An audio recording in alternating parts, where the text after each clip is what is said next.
Join UF Hall of Famer and 14-year NFL vet Shane Matthews every weekday as he brings you all you need to know about your Florida Gators, including news, analysis, and opinions with some of the biggest names in sports.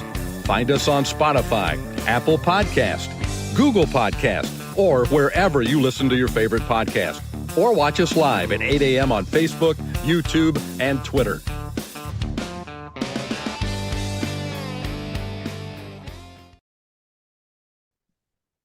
Good morning. It is Matthews in the Morning coming to you live from the International Diamond Center Studios, locations across the great state of Florida and right there in Celebration Point in the heart of Gator Nation. Go check them out. Buy a ring like JC at International Diamond Center. Comfort Heating and Air is your number one local HVAC company, offering $1,000 off new installation units and 10% off any additional services. Visit them at comforttemp.com. We got JC lined up today. We'll have Kevin Brockway from the Gainesville Sun. We'll talk a little football. We'll talk basketball. A lot of those guys have been going and watching the scrimmages and all that good stuff. Yeah, excellent. You missed it yesterday. JC, you're on the Titan Number hotline courtesy of Comfort Temp. Did you watch any playoff baseball? Yeah, and I knew that my day was complete when the Yankees would load the bases with no outs, and the worst relief pitcher they've ever had when he was Shut pitching him down. the Yankees struck out and shut down Stanton. And all he's got to do is hit a ball in the outfield, JC. Trent Grisham, I know, and then that idiot Jazz Chisholm. I just felt like, okay, these guys do not remind me of Reggie Jackson, Thurman Munson, Craig Nettles, Roy White, Mickey Rivers. I mean, you can just tell when a team has it and when they don't. And the Yankee fans compare every team to the great ones that win. And I'm not confusing this one with any of those. I thought the pitching was good. I thought, listen, the Cubs and what they did to the Padres was criminal. I think that they're going to get through that 3-game series. And Detroit with Skubal. That's kind of why I took Detroit. You get a pitcher, and I took Boston. As much as I hate to admit it, I took Boston because of Garrett Crochet. So you're going to give me odds with Garrett Crochet, who cannot lose to the Yankees. That's a no-brainer. I don't think they're going to get through Boston. I don't think that the Indians are going to beat Detroit either. But I think the Dodgers are the lock. Right now, you can get the Dodgers, and we'll talk about this tomorrow on the Weekly Wager as we win with JC at 8:30, our new podcast on sports betting. But you can get the Dodgers at 2-1 odds right now to win the National League at 2-1. Now, listen, you may say, well, those are lousy odds, JC. You're going up against 5, 6, 7 other teams, whatever. The reality is that the Dodgers are the defending World Series champions. And anytime you can get a 2-1 number on somebody that's basically is going to win it, I think you take that. But we'll talk about that tomorrow with the rest of us. Yep, very true. Let's get to some comments and questions here. Andy's question, I'm going to let you answer this one since you're more of the into this arena than I am. Andy's question on Facebook Live, brought to you by Mel Law, says, what are your thoughts on Paul Feinbaum considering running for Senate in Alabama after the result of the Charlie Kirk assassination? Well, I think Paul, and I think this happens to a lot of sports journalists. I think they sometimes, Clay Travis is the best example of this. Sports is great. It's what got them to where they are. But sometimes you look for other things. And when Tommy Tuberville, who coached Auburn, who always beat Alabama when he was coaching, left coaching, he wanted another challenge in life. And politics is a natural entryway for folks with influence in a small state, in my opinion. And that's what Paul is, and that's what Tuberville was. And Alabama is a small state population-wise. So I think it makes sense. I think he gets tired eventually of hearing from the overlords at the very left of center network known as Walt Disney, which is ESPN. And when he hears his colleagues like Michael Wilbon criticize conservatives, I think that makes him want to do something about it. So that's my take on that. Yeah. Okay. Barone 71. I'm really interested in that, but that's, I mean, you brought it up. I have a hard time believing Paul Feinbaum is going to leave the amount of money that he's being paid to go. It's a different challenge. Pete Hegseth, the Secretary of War, left Fox and all those millions to become a government employee. Yeah, which is a yeah. very honorable thing to do, QB. So Barone71 on YouTube, brought to you by Quality Plumber, says Georgia in the Kirby era is known for having a two tight end offense, yet it has been far better than Billy's offense. What are the differences between the two in your opinion? It's a great question, Barone. Mm-hmm. They always run 12 personnel a lot. I I'll love go 12. back to they had I can't call them generational because I think that word is used overrated, is wayly overrated. But they had Stetson Bennett. Can I just leave it at that for 2 years? He won back-to-back national titles, did he not? He was tremendous. Yes. He was very good at it. I thought Carson Beck was pretty good at what they did too. They also had Brock Bowers. Yeah, they had Brock Bowers. They got a good tight end now. I mean, there's a lot of factors that play into it. Plus, they had a damn good defense, so it didn't matter if they went three and out here and That's there. right. So Yeah. there's a lot of factors. Georgia's been very good ever since Kirby's been there. Hell, they were good before Kirby got there. I think people forget that. Very talented team, very good program, one of the best in the country.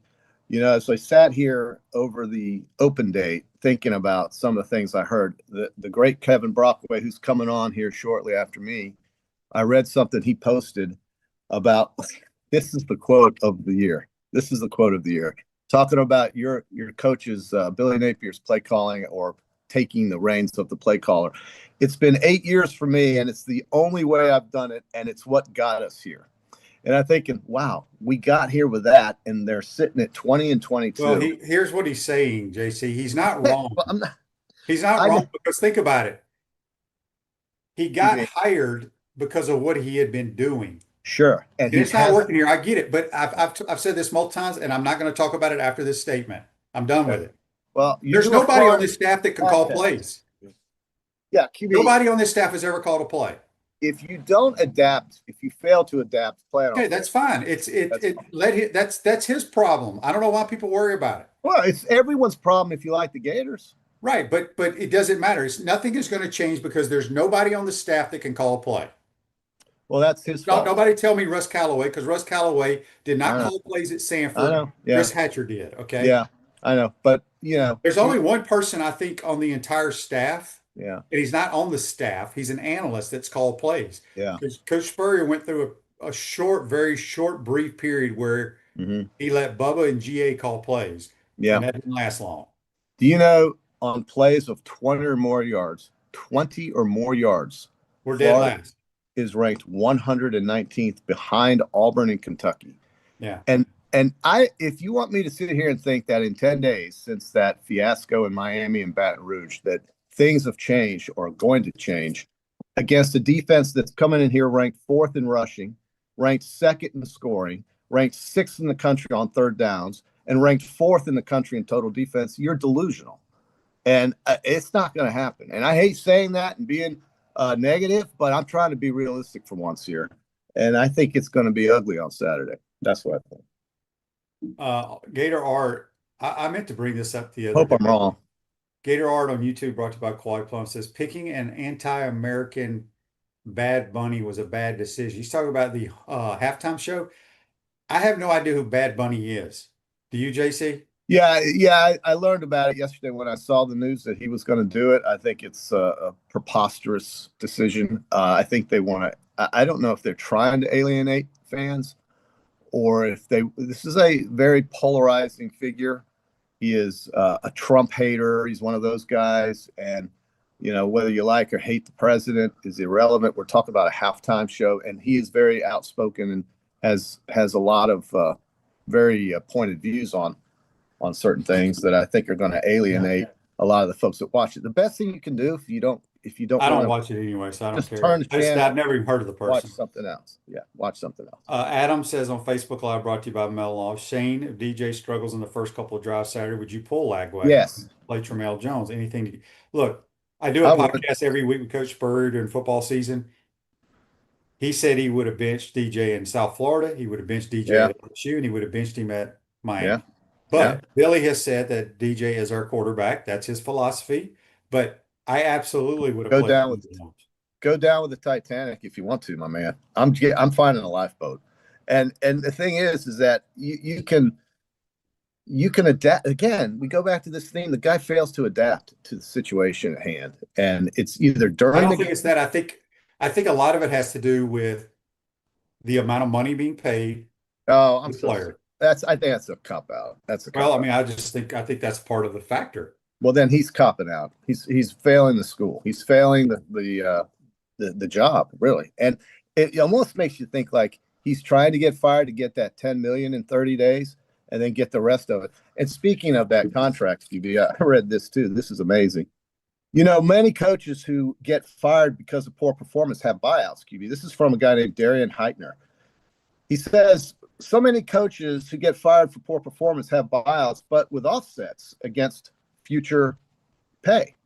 Billy Napier has no offset language in his contract, so if he's fired, he gets the entire buyout and any money he earns elsewhere. Mm-hmm. How about those negotiation tactics from your Jimmy boy? Sexton, he's the best in the world. Yeah, but what about the guys he's talking to over here who are signing? Yeah, it's incredible the amount of incompetence that you see daily in this football program.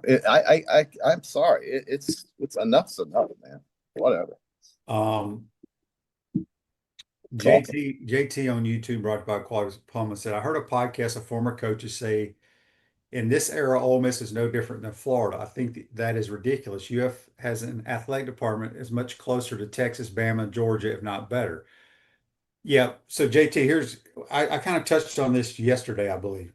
Okay. Here's what's made Ole Miss what Ole Miss is, in my opinion. And I Okay. have deep ties to Ole Miss. Everybody knows that, watches this Yeah. program. Yeah. Ole Miss has a damn good football coach.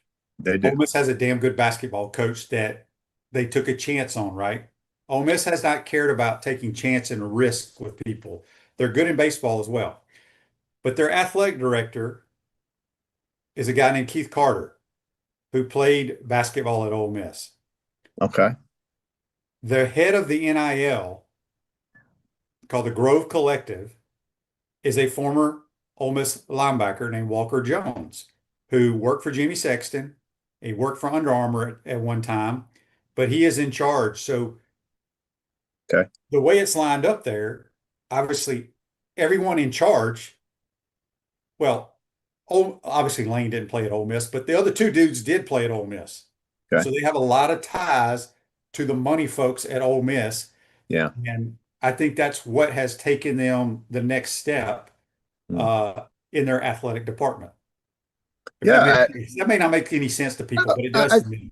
I think it does. I mean, if you have common interests and you want to see somebody succeed at your school, and you're going to support them every way you can. And I love what Mississippi's done for the amount of resources that you talk about that they have or don't have.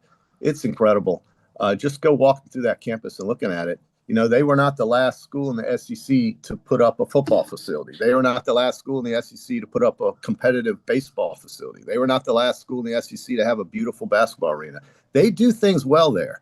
And as much as we want to make fun of whatever demographic you consider them in, I think it's brilliant. I think they are well run, and I think they knew all along what they wanted when they hired Lane Kiffin. And I think it just shows you the difference between here and there, QB. It's just basic competence at the top. And I think we have zero of that at the top here. Zero. I mean, hell, who's been the president here at this school? It's some guy that was an interim that left. And now, do you know who the president is here at UF? I don't know who the president is at any universities, and I wouldn't care. Okay, well, but they've had interim president here. And yeah. You would have thought there's more fanfare. They had a president that quit in 1 year or whatever it was. It's just a tragedy.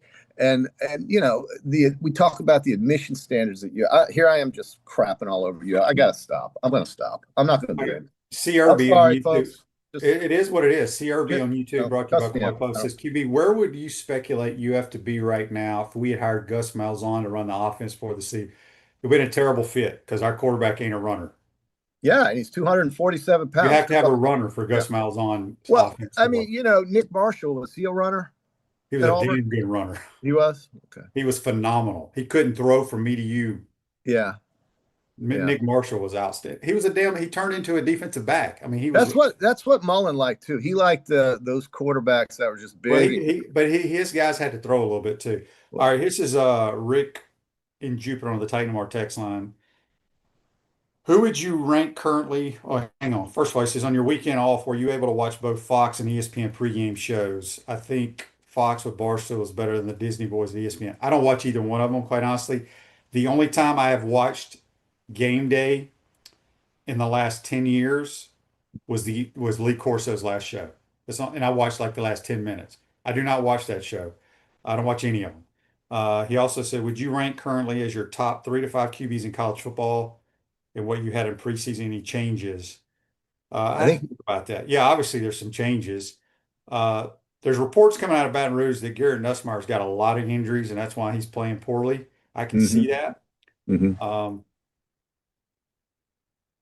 But I'd have to go. I'd have to think about it. I mean, well, one guy you can throw in there that probably hasn't gotten a lot of attention is the guy at Missouri who transferred from Penn State, Bo Pribula. He's been tremendous. He's played great, and under the radar guys. And then of course we have Diego Pavia at Vanderbilt who just wins football games. Alabama, that number's gone from 14.5 to 10.5. So money's coming in on Vandy, and rightfully so, I think. So I don't know. It's there are a lot of great names out there that just don't get the publicity that some of these other names are. And I love the point that Mike Morgan made with you the other day when he talked about the quarterbacks that were getting all the preseason attention, Lagway, Arch Manning, blah, blah, blah. And it's the guys like Trinidad Chambliss and Bo Pribula and people like this who are really turning the page, or basically turning heads, I should say. I think it's and the kid at Virginia, the kid at TCU. Here's a good question. Is there any 5-star quarterbacks out there playing worth a darn? I don't know. In fact, the one at Alabama is watching Ty Simpson play right now. Now that's fair because Ty waited his turn and he's gotten it and he's done well with it. And this kid will too if he stays with the program. But nowadays, I don't know if kids have that patience. But Ty Simpson did. He sat for 2.5 years and watched. And now look at what he's doing. Same thing happened to Mac Jones at Alabama. It's the same thing. So, hopefully, I want DJ to do well. But how often during the summer did he work on anything? How do you know? Did he? Didn't he? Well, he was in Jacksonville working with a guy. How'd that go? Not good. Gallo Car Wash, locally owned by UF alum and the only car wash that provides NIL opportunities to Gator athletes. Locations on Northwest 13th Street, Wilson Road, and coming soon to Jonesville. We got JC here. We'll have Kevin Brockway shortly. JC, I'm going to let you answer this first, and then I will answer it. Alan says on YouTube, brought to you by Quality Plumbing. Shane, I know you're from Mississippi. What makes Oxford a good place to live? I think you have to like that type of a demographic and environment. Well, it is a small, rural college town. Yeah. Beautiful. Yeah. It's got a great little downtown square atmosphere. Right. The people are as nice as you'll ever find. It is a complete opposite of Gainesville. Complete opposite? Well, Gainesville's kind of a small college town. Yeah, too. but the demographics or the beliefs, or I don't know how to say it. I know what you mean. The culture, the personality of it all. In terms of the student, maybe the enrollment, the class. There's a lot of foreign students that come to school here. I don't think you have that many at Mississippi. And it's just a different place. It's a different people place. Actually go to the downtown area there for restaurants and cool little hangouts. Right. Not here. No, I took clients out to dinner last night. I haven't been downtown in 10 years. I took clients to dinner last night at Embers, and I said, I'm glad you guys didn't pick Marks. Yes. Why is that? Well, because who the hell wants to go downtown? I agree. They said that, not me. So I get it. Very true. Well, QB, listen, I hate to be such a downer today. I don't feel right. Are you down today, JC? Well, I just, I'm killing everybody at UF. Well, you have fatigue. You're tired of talking about it. Well, yeah, but QB, that's what this is. This show is, you got an orange sky behind you. You got blue shirt on. I mean, that's what Florida podcasting is. You're talking about the good times and bad. You have to get through them both because there will be both. I mean, we just got done with the National Basketball Championship. All right, so. You have it, the highs and the lows. You just gotta navigate through that, QB. I just feel like the way the schedule was set up, and this is an excuse, and I hate making excuses like this, but I think we talked about this in August. The way the schedule was set up was to doom the Gators. And Texas and Texas A&M coming off the Miami game. Are you serious? Like, does that even compute to the rest of the country? It doesn't. This is the hardest schedule in football, and it is the most rank. It's just so difficult to try to navigate when you're struggling on offense specifically to try to get through Texas A&M. You got Miami prior to that. Then you've got Georgia to look forward to. Then you've got Mississippi ranked 4th in the country. Then you've got, Tennessee who scores. It's a nightmare scenario here. And so I know I'm pointing out nothing new, and everybody knows this shit. And I'm just kind of depressed. All right. Ryan on YouTube, brought to you by Qualcomm, says QB DJ ran majority empty sets with wide splits in high school. We do none of that here at UF. Why way to adapt your offense to the QB, Billy? Absolutely. I'm going to disagree with that, Ryan. We do run empty sets. And condensed sets. If you watch Alabama, you watch Georgia, you watch Ole Miss, you watch the Rams, you watch the Lions, you watch the best offenses in football. Condensed, man, puts pressure on the defense. It is one of probably my favorite formation. Then you spread them out here and there, but the Rams are very good at that. There's nobody in America. There's not one team in America that runs 10 personnel. Right. 11 personnel is the personnel grouping of every football team in America. I understand people's frustrations, but if you go 5 wides, you better have a damn good offensive line, or your quarterback better know what to do with the football. If from what I've seen, the quarterback doesn't know what to do with the football when people pull it. That's a fact. That's a fact. 5 wide in this offense, really? Now we're going to see Dallas Wilson, I think. Is that right, QB? He's supposed to play. I mean, here's what I would do. If he lines up there, I would just throw it his way every freaking time. Make everybody happy, and let's see if he can make a play. Seriously. Yeah. Weren't you the guy saying a couple of weeks ago that defensive coordinators are sticking 2 safeties out there and making DJ throw underneath all the time against zone coverage? Not all the time, but here's the thing. It's zone coverage. We're going to go football 101 here real quick. Is it zone coverage? If you have 4 eligible receivers, which is 11 personnel, one's a tight end, you have 2 high safeties and 2 corners. Okay, that's 4 guys. So one guy's going to be out on the slot, so there's 6 guys in the box. All right. They're daring you to run the football. If you cannot run the football against a 2 high safety look, we're going to have a long day. Long day. Okay. Because you want them to, like last year, we ran the ball way better than we're running it this year. So they bring the safety down in the box, 1 high safety. Now you got man coverage. So you have opportunities that plays down the field. Yeah. But the teams that have played 1 high safety against us play it like 22 yards deep and say, we're not going to let you run by us. You're still going to have to throw the stuff underneath. So bottom line is, JC, throw completions. I don't care if they're a 1-yard completion, 5, 12, 10. To get an offense going, you have to throw completions and move the chains. I mean, a lot of these passes are like run plays anyway. I mean, they right? I mean, well, we throw wide receiver screens, which I love. Ole Miss throws them. Alabama throws them. They threw one to a freaking 360-pound offensive lineman for 15 yards. Okay?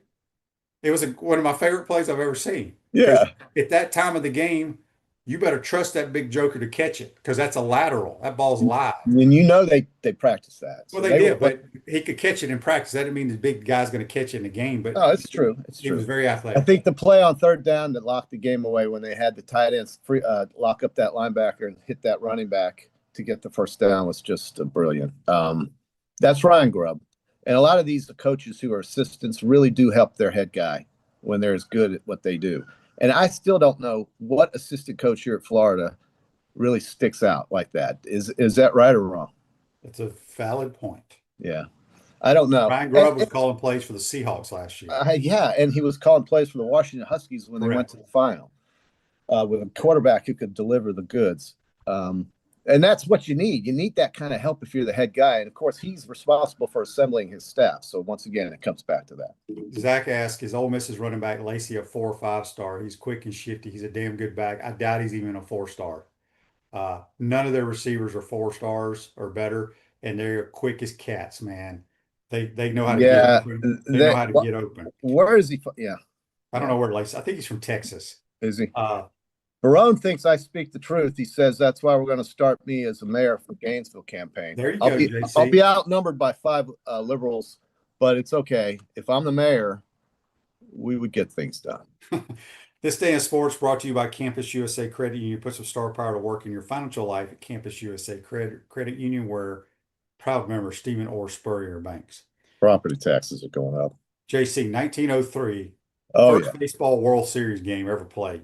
Who do you Wow. think played in that? The Cubs and the Yankees.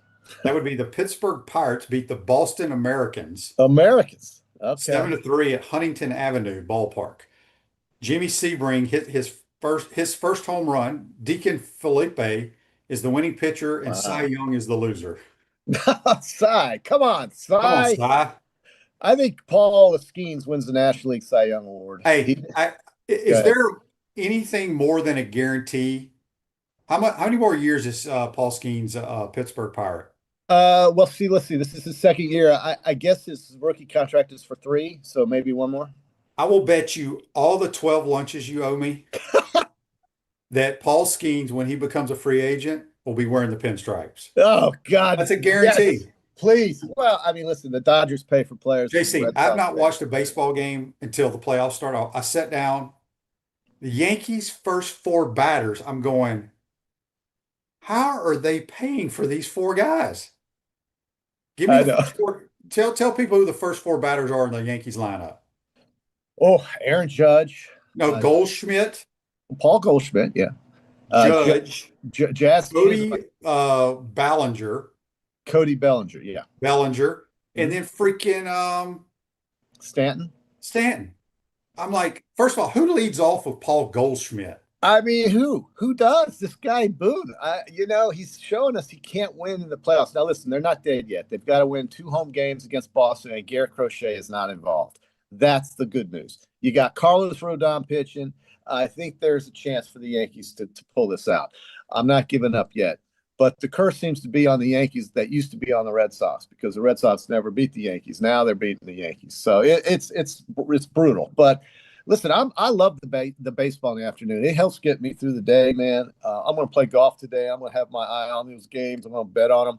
And speaking of betting again, let me repeat, tomorrow at 8:30, I'm going to bring Brian Edwards in. He's a Las Vegas pro handicapper. I'm going to have a betting show for all you folks. If you want to go ahead and chime in with your picks, I'll let everybody know what you like, who you like. We're going to pick our favorite teams, who we like this weekend, and it is completely agnostic as to favoritism. I don't bet on my favorite team just because they're my favorite team. This is going to have. Meantime, give us some Peachland Dental picks for the games today. Okay, so I was 2-2 yesterday, but I did take Boston and Chicago.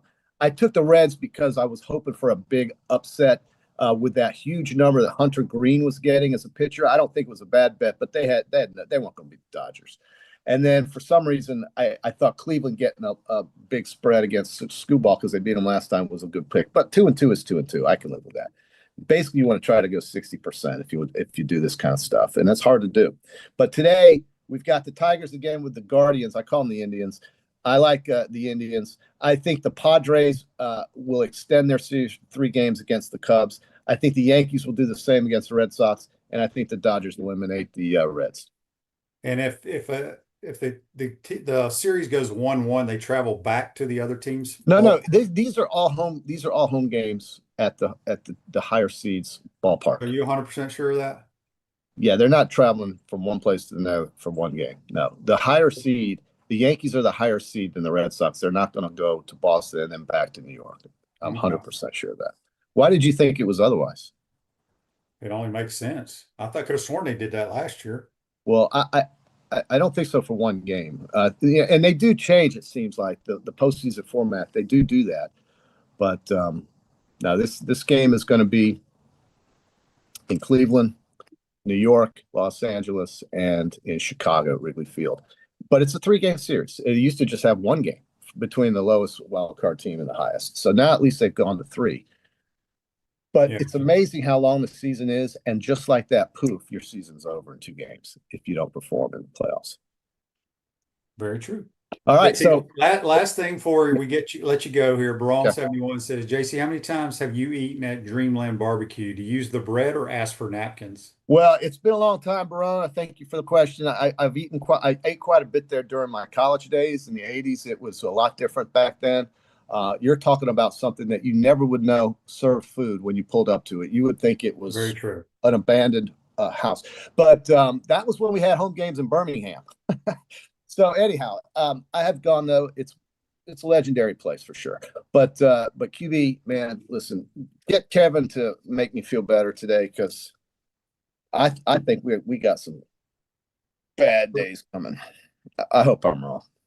Well, it's like I think it was Fran's Beard when I was on Buddy's show the other day. Gator fans are they're having an issue right now.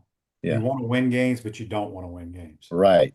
He's like, be careful what you wish for scenario. Because I still to this day beating Ole Miss and That's right. LSU, which I Kept still them don't know around. how we did that last year. Got lucky in a lot of cases. Very, very fortunate. As I You had the ball for 20 minutes as against Coach LSU. Spurrier says, God smiled on the Gators in those two Those games. days he did. But they played hard. But you're right. I mean, if Billy pulls out a miracle and starts winning some games, yeah, he's not going anywhere, folks. Yeah. But You know what? it's not going to happen. Let's quit kidding ourselves. I meant to bring this up when we were talking baseball because, I don't watch it until the playoffs, and I know about it's Kubel, right? And how you pronounce it? Skubal. Skubal. Kubel, yeah. Tarek Skubal. I could not believe how hard he's throwing, like in the Massive. 7th and 8th inning. It's He's throwing over 100 miles an hour. like Nolan Ryan. I thought he was more of a crafty guy. No, this guy's a power pitcher with great stuff and location. He's Yeah. probably the best pitcher in the American League. I don't think there's a whole lot of arguing about that. Detroit is only there because of him. And, they could pull this out, but Cleveland's been the story, the record of coming back from 15 games down and 11 games down on September 4th to win the division. It's unbelievable. And then tomorrow night, we've got the Rams and the Niners. I'm taking the Rams, and the Lions gone from 2.5 up to 6. The Niners are all beaten up. Mac Jones is going to start for San Francisco. The Niners lost to Jacksonville. Loved the segment with Frank Frangie yesterday, by the way. And I agree with him categorically on the Florida Gators problems. And I think that the Jacksonville Jaguars are trending right now, as they like to say, and I'll be there Monday night against KC. But yeah, Rams tomorrow night. Just lay the number. It's okay. All right. JC, join us on the Titan More Hotline, courtesy of Comfort Temp. Quick timeout. Come back. We'll be joined by Kevin Brockway. We'll talk a little football. We'll talk hoops too, because I'm sure good. He's practices. You're He's watching very good. and listening. PodUp with Matthews in the morning from the International Diamond Center Studios. We'll be right back. Our premium sponsors are Campus USA Credit Union, International Diamond Center, Meldon Law, UF Health Orthopedics and Sports Medicine Institute, JF Hayden Craft Liqueurs, Florida Cracker Kitchen, Los Linderos Tequila. Gridiron sponsors are Baker Sporting Goods, Comfort Temp, Electronics World, Florida Victorious, Gallo Car Wash, Miapa Latin Cafe, Peachland Dental, Quality Plumbing, Ruse Ogre State Farm, Silverback Concrete, 84 Lumber, Big Mills Cheesesteak, Celebrate Primary Care, Dowling Sign, Gator Bait Media, Gator Dominoes, Ironwood Golf Course, Tropical Smoothie Cafe, UF Bookstores, Nest and Wow, MG&A Wealth Management. Watch and listen to us live on Facebook and YouTube. Listen to the podcast whenever on Apple or Google Podcasts, Spotify, or wherever you listen to your favorite podcast. Remember to like, follow, and subscribe so you don't miss an episode. To become a sponsor, call my man Freddie at 352-284-3733. Naysayers. Setbacks. Injuries. Life throws a lot of hurdles your way. The key is just keep jumping them.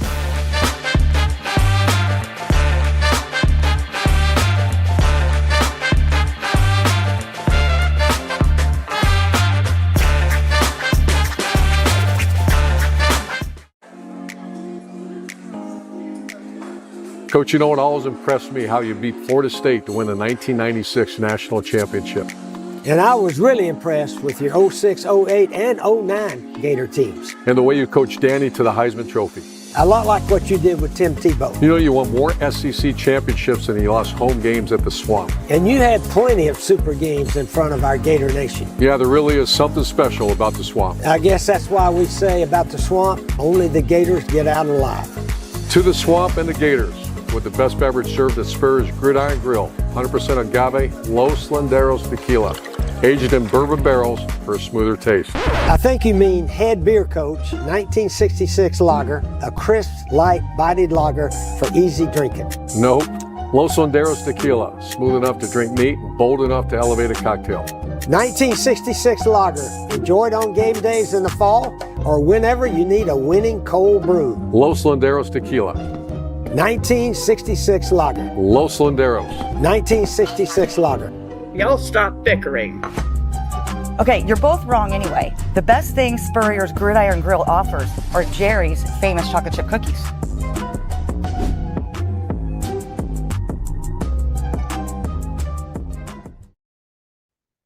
Welcome back to the International Diamond Center Studios. Meopoland Cafe, proud to support Gator Nation for 22 years. New location opening in Alachua, new building, same great food, served with smile. Check out one of our 5 locations today. Let's go back to the Titan Memorial Hotline. Courtesy of Comfort Inn, we're joined by the Gainesville Sun's Kevin Brockway. Good morning, Kevin. Good morning, Shane. How are you? Happy October. That's right, October 1st. It's weather is not changing. Not at all. Not at all. But yeah, interesting week, obviously, with the Longhorns coming into town. You know, it's something I wrote about today. Remember when this was supposed to be a big-time marquee quarterback matchup, DJ Lagway versus Arch Manning? Yeah. Up the QBRs. Arch is 71st nationally, and DJ is 92nd. So it's one of those guys is going to be looking to get on track on Saturday for sure. Yeah, for sure. Let's talk football real quick. As you said, I'm excited Texas is coming here. I got some friends coming. I think they're going to travel well. Unfortunately, Bevo won't be making the trip. I love Bevo. But this Texas team, you know, it's a big game for Florida. I mean, but Florida, we sit at 1-3. We're trying to get things turned around. But Texas is still in the hunt, right? This is their first SEC game, which is kind of weird. But what are your thoughts going into this game? I mean, obviously Florida's not played well. You got the bye week. Does Florida come out a new team? Just your thoughts, Kevin. Well, I think too, and let's not forget this. You know, besides USF, which you know, got exposed defensively in that Miami game, certainly. But if you look at the analysis, right, you know, Billy Napier's talking about getting the offense right during the bye week, but LSU, a pretty rugged defensive team. Miami, a pretty rugged defensive team. And now you're facing Texas, by the way, another pretty rugged defensive team that really on all 3 levels has a lot of talent. And, you know, I think going into the season, right, the questions for Texas were more on the offensive side of the ball, but there was a thought that, you know, Arch was going to be this Superman quarterback that was going to overcome it. But they've had issues on the offensive line. Maybe they haven't run the ball as well as they thought they would with Wisner and with C.J. Baxter. So I think that's kind of the thing. Like I'm anticipating another, you know, low-scoring kind of game based on the personnel and based on the fact that, you know, what Texas has returning, particularly in the secondary. I don't see DJ necessarily getting back on track in this game because of the opponent, partly. I mean, you know, I would say one of the biggest disappointments outside of, you know, DJ's performance, let's put that aside. We all thought this offensive line was going to be somewhat dominant. And again, we haven't seen that in any game, not even in Long Island. Texas is stout up front. Any concerns there in, say, just pass protection? For sure, you have to be. And what, you know, like what I wrote about during the bye week, I mean, is, you know, if you look at the Pro Football Focus numbers, and, you know, some people take stock in them, some don't. But you look at the right side of that line, in particular, Bryce Lovett and Caden Jones, and their numbers are, you know, really low in terms of, you know, what they've provided. And even Damian George has been, you know, somewhat pedestrian at right guard. So I think what's happening is teams are attacking that right side. And, you know, they're going to have to figure that out, or guys are going to have to raise their level of play, or maybe, you know, I don't know if you bring in any new guys. I mean, Fletcher Westphal, he's done for the season with surgery, and he was playing on the left side anyway. So I think that's kind of the thing. And, Cam Waits was out for the Miami game, right? But you got Rod Kearney, who you can maybe move over there a little bit. But, they have to figure out the right tackle situation. I mean, either Caden Jones or Bryce Lovett, one of those guys has to really step up because, and the penalties too, the communication, that's been a huge disappointment for sure. You would think that with 4 returning starters, they'd be more on the same page, and that hasn't happened yet. But if you're an optimist, maybe you figure they straighten some things out during the bye week. We'll see. Yeah. From a defensive standpoint, defense has played well all year, but we haven't been able to really pressure the opposing team's quarterback, right? I don't even know what our sack total is, but it can't be much. This concerns me coming into this game because regardless of how Arch has played, I think the world of Steve Sarkisian as a play caller. Do you think the Gators, we kind of been that bend but don't break type defense. Do you think they need to dial up some more blitzes and come after Arch? You would think so, right? But you got to be concerned about Sark because, they're so good in the quick game and they can, get the ball out, quickly when they have to. But I do think there's some weakness there on the Texas offensive line. They lost a lot to the NFL draft last year. So maybe some things can get exposed, but ideally you'd want to expose them in 1-to-1 matchups and not have to blitz. But I think the big problem is, losing Caleb Banks, obviously, and that push up the middle and his talent.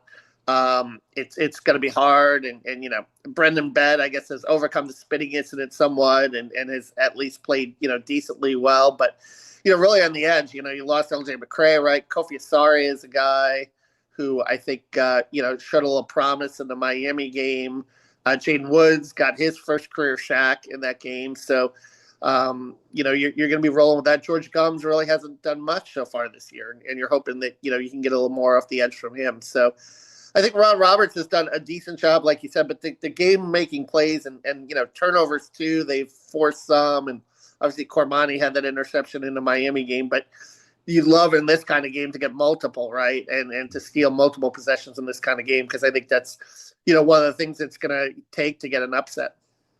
This text from Rick and Jupiter on the Titan MR text line says, do you think it's a lack of confidence in this O-line that we aren't running the ball as much as we should, or think it's just poor play calling? It's a combination of everything. I don't think we're blocking them up very well at all.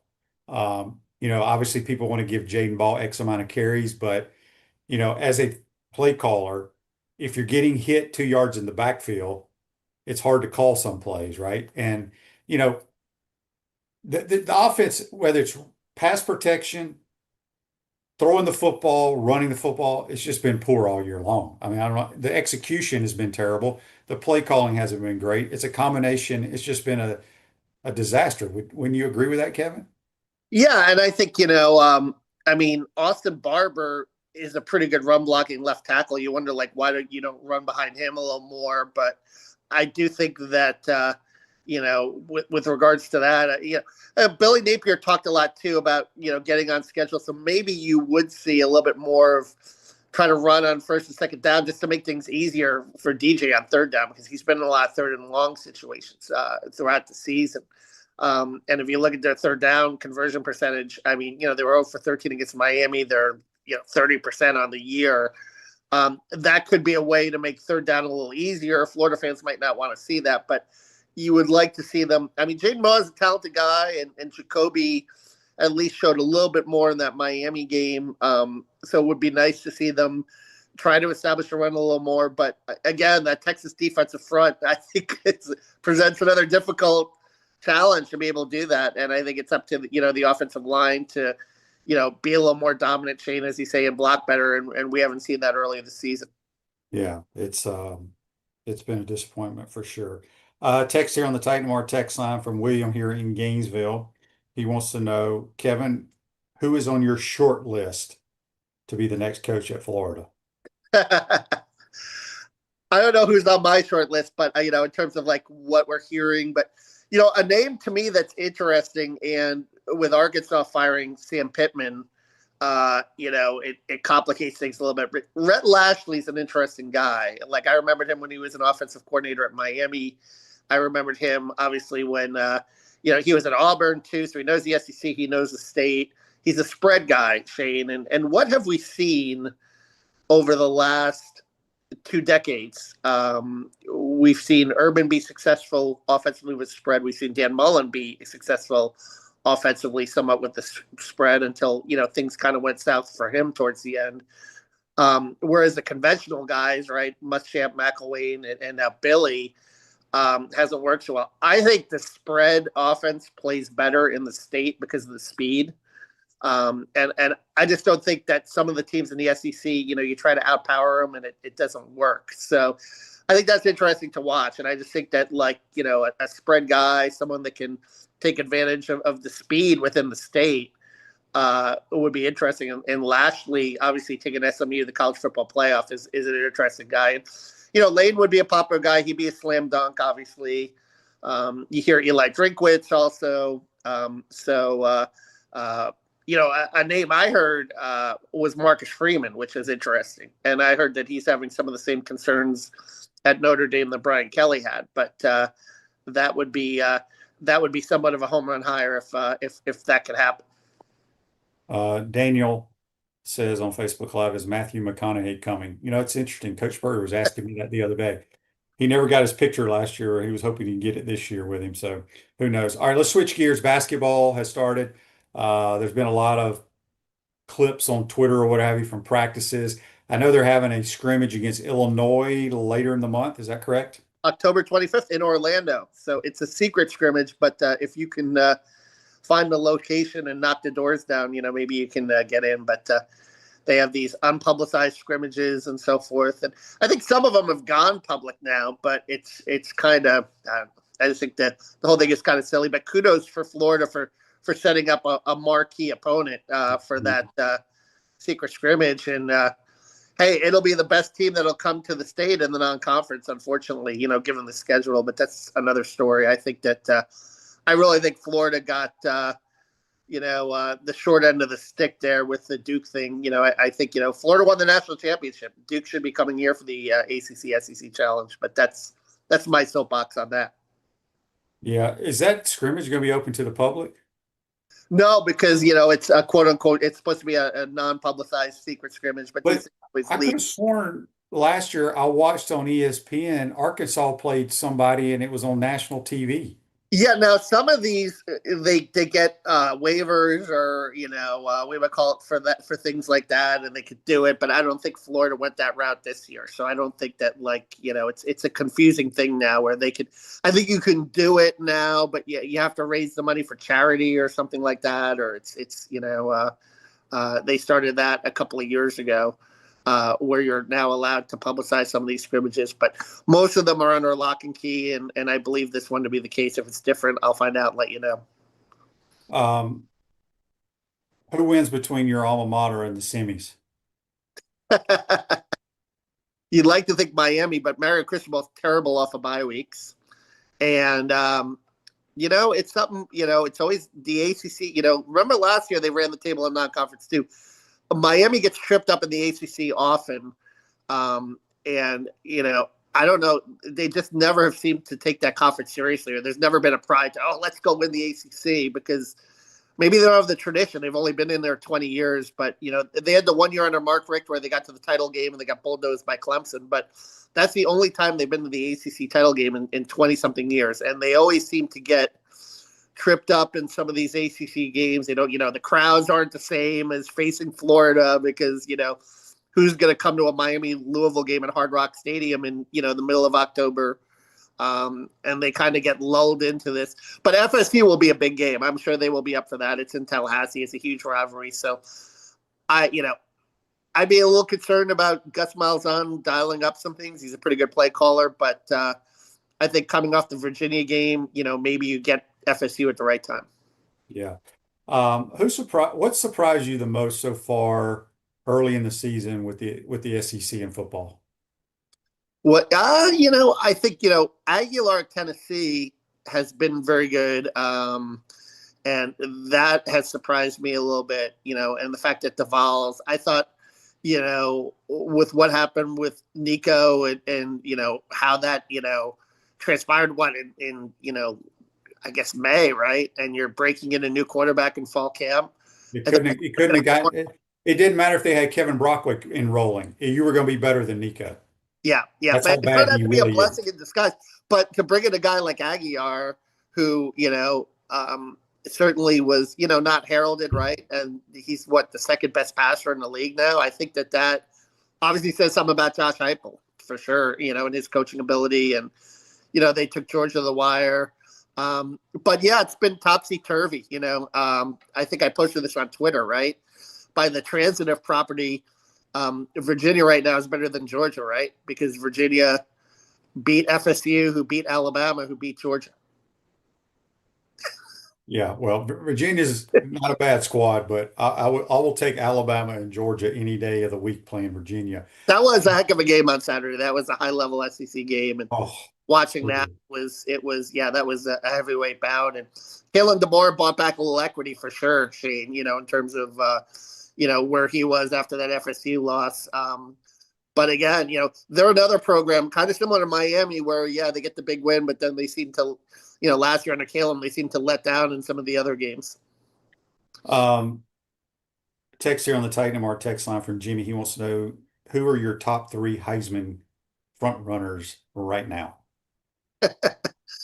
I would have to say, it's we would call it. It's got to be, certainly interesting. Shane, who are your 3 top ones? I'm going to go with Coach Spurrier's. He had Trinidad Chambliss, he had Haynes King, and he had who was the other? I can't think, but I'm still got John Mateer in there. I don't know when he's coming back, but I think he's the best quarterback in America. But I mean, what Trinidad Chambliss has done is just a phenomenal story. It's going to be a freaking movie if the Rebs keep winning someday.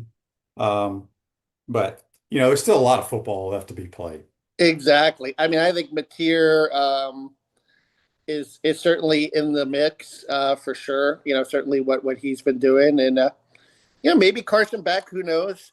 Possibly if Miami can continue, certainly would be a guy that would be worth looking at for sure. And we'll see. Like I said, how it all transpires. The next couple of months. Here's a text, and I want to get your thoughts on this. This is where my argument about play calling comes into play. This text says, with all this play calling talk, who are some of your OCs you really like? That's the problem. So out of all the college football teams that I can think of right now, the only one that is the offensive coordinator that I think is really good, he's young, is Will Stein out of Oregon.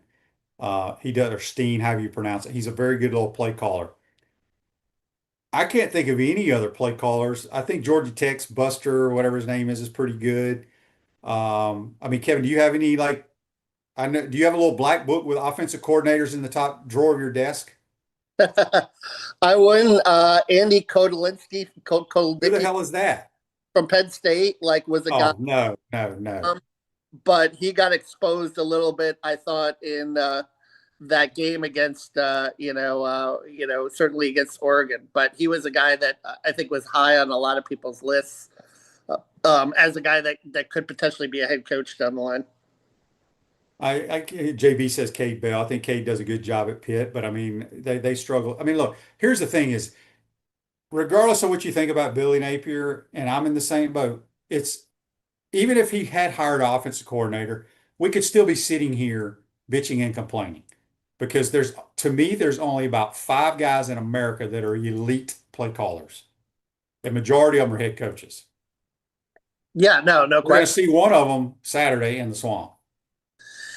Yeah, and it's like you said, Billy even said, when they asked him about the play calling, Billy basically said, hey, look, you've seen it go the other way too, where guys have held on to the play calling and have, done well. And he feels, very resolute in the fact that, hey, look, I've done it for 8 years. I'm going to do it my way. And well, it doesn't work out. He'll go down with the ship, but he feels like that this is the best way to get things turned around.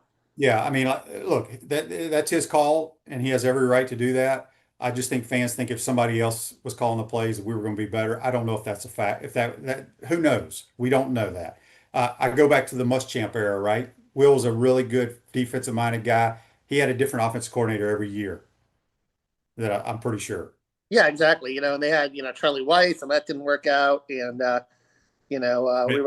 we had Brett Peace. You had Kurt Roper, right? Roper. I mean, you got Petrino, Lane, Jeff Brom. Yeah. Those are elite guys. Yeah. So, Kevin, good stuff. Let everybody know how they can follow you on Twitter. Yeah, Gatorsports.com and Gainesville.com. Petrino's pretty good too. I agree. Kevin, good stuff as always. Appreciate your time, my man. Appreciate you. That's Kevin Brockway joins us on the Titan More Hotline, courtesy of Comfort Temp. Silverback Concrete builds firm foundations for generations. You stand on it. We stand by it. We'll be here tomorrow, folks. Get ready for JC's debut on his Wagers with JC, I think it's called. That'll be at 8:30 tomorrow. Have a great day, folks. Take care.